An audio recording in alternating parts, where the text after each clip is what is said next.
নমস্কার, আমি অরবিন্দ নস্কর। প্রতিদিনের মতো আজকের আপনাদের সামনে একটি ছোট্ট নিউজ নিয়ে এসেছি। আপনারা মনোযোগ সহকারে শুনবেন। মারছে মুসলমান, মরছে মুসলমান, মারছে মুসলমান, মরছে মুসলমান। সরকারি হসপিটালে মুসলমানদের সংখ্যা বেশি, জেলখানাতে মুসলমানদের সংখ্যা বেশি, ভিক্ষা করছে মুসলমানের সংখ্যা বেশি, কানাখোড়া মুসলমানের সংখ্যা বেশি, ডিভোর্স মুসলমানদের মধ্যে বেশি, ডিভোর্স মহিলা মুসলমানদের মধ্যে বেশি। একমাত্র শিক্ষা দীক্ষায় মুসলমানরা কম, আর বাকি সব দিক দিয়ে এগিয়ে। শিক্ষার বেলায় পিছিয়ে। এদের প্রাচীনকাল থেকে আজও পর্যন্ত দেখে আসছি সব রাজনীতিবিদ বা সব রাজনীতি দল তেজপাতার মতো ব্যবহার করছে।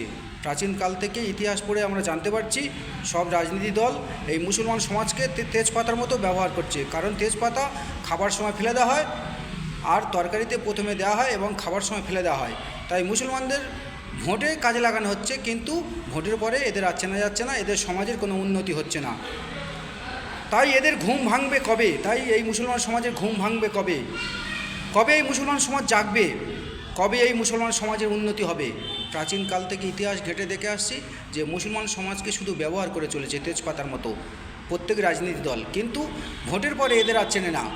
তাই মারছে মুসলমান, মরছে মুসলমান। তাই মুসলমান সমাজকে জাগতে হবে, ঘুম ভাঙতে হবে, তবে মুসলমান সমাজ এগিয়ে যাবে। তো এটাই সত্য, এটাই বাস্তব। তো জাগুন, মুসলমান সমাজকে বলছি, এখনও জাগুন।